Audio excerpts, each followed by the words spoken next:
Asalaamu calaykum waraxmatullaahi wabarakaatu. Waa mar kaleete iyo qisad kamida qisadaheeni aan channelka kusoo gudbin jirnay.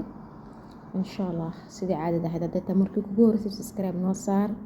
haddii aad subscribe noo saaran tahay la share gare cidda kugu dow videogan insha allah waa muhiim, like noo saara. Tayib, qisadana maanta ka hadlayno waxay abaaran tahay amba waxaa la yiraahdaa jacaylkii danaysigaha. waa qisad runaantii si xaqiiqa u dhacday, kana dhacday wadanada carabta, laakiin qisadu aad bay u dheer tahay, tafaasiisheedu aad bay u badan tahay. waan soo koobanaa insha allah saanan ugu caajisin, waan soo yaraynaynaa qisada. qisadu sida tan bay u dhacaysaa. qisadu waa wiil iyo gabadh uu ka dhaxeeyeen xiriir baa wiilkii inanta ka dhaxeeyey, xiriir jacayla, laakiin inantuna inanka jacayl umay baran, inankuna inanta jacayl ugu baran. nin walba ninka kaleeta dantiisa buu ku bartay. markaa waxaa dhacday inantani waxay la shaqayn jirtay qoloyin, waxay la shaqayn jirtay maadaragtay gaangiska amba dadka maadaragtay dadka afduubta bay la shaqayn jirtay. inankuna waxbuu baran jiray, wadanku u dhashana muu joogin, wadan kaluu joogo wax ka baran jiray.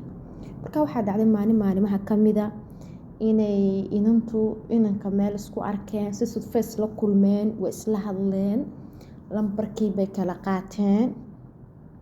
kadib inantii baa inanka soo xidhiidhisay, waxay u sheegtay inay ka heshay in ay rabto inay xidhiir la sameyso. isla sidii uu ka aqbalay, xidhiir bay isla sameeyeen. marka waxay telefoonadaas kula hadleen, ay ka wada shukaansadeen. waxaa dhacday la kulankooda ugu horeeyey inay maadaragtay inantuba shaqooyinkeyga si u wadan jirtay, uga shaqayn jirtay, yacni shaqooyinkan dadka la afduubtay waxaankaasa inay bilowdo sistamkii ay inankan ku soo xargashan lahayd ay shaqadan, yacni dariiqii iyo bilowda inay sameyso. waxaa dhacday inanka inuu ugu timaado iyada oo gaariyada ugu qaalisan wadata, oo meesha waxay ku ballamisa meelaha aadka maqaaxyaasha aadka u sareeya, aadka ugu qaalisan. inankii uu yaabay, inan iska caadiyo dadka dabaqada dhexda ku nool buu ahaa, wax bartaa, haddana wadankiisii joogin, oo tiisaba iskala daalaa dhacaya.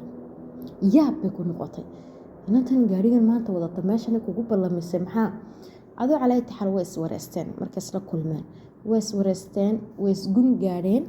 inantu waxay ku tiri aniga maadaragtay waxaan ahay dadka dabaqadaha sare ka soo jeeda, laakiin laygama dareemo bulshada caadiga baan jeclahay. bulshada waxaan jeclahay dabaqada dhexe iskaga nool, ma jecli inaan la saaxiibo dadka ila levelka.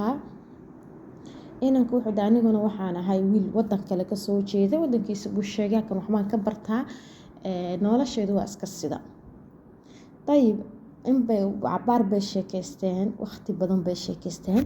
waxaa dhacday inantii inay ku tiraado wiilka waan isguursanaynaa, maadaamaan isguursanayno oon anigu aan ahay yacni faamiligeyga ay yihiin dad dabaqa sare ka soo jeeda, xoogaha waxay igu noqonaysaa foolxumo in adiga oo waxba haysan, shaqo ma hayso, jaamacad baad dhigataa, waa inaan anigu ku gargaaro, ku gacan qabto, aad meel iska soo saartid, aan kadibna carooskeena uu dhaco. inankii uu ka ogolaaday, wuxuu tan waaba tu lagu soo dirayba, aad buu uga ogolaaday. waxaa dhacday inay ku tiraahdo waad safraysaa, safar baan doonaya inaad aadid oo Yurub gashid, ood halkaa noloshaada ka bedeshid. anigana Yurub walaalkay baa jooga, faamiligeygaa jooga, ayakaan kugu adres garanayaa, ayakaa ku qaabilaya, fiisaha wax walba anagaa kugu damaynana. inankii uu yahay wuxuu dhahay inanta waa inaan lagu soo diray, haye buu ka aqbalay. waxaa dhacday inantii inay inankii fiisihii usoo dhamayso, wax walba usoo dhamayso, ilaa heer ay tigirkii usoo goyso.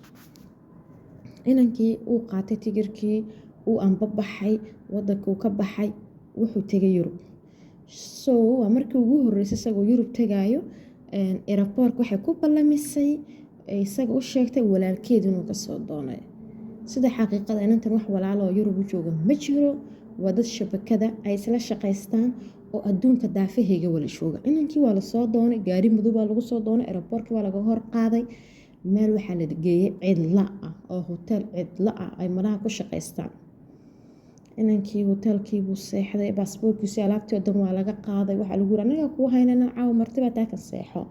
kadib naftiisii yacni qofka bini-aadanka dareemo gaaruu leeyahay. Marka dareemo gaar qofka bini-aadanka leeyahay wuxuu dareemay inay wax khaldan yihiin meeshaan hoteelkan uu keligii degan yahay inayna wax ka khaldan yihiin.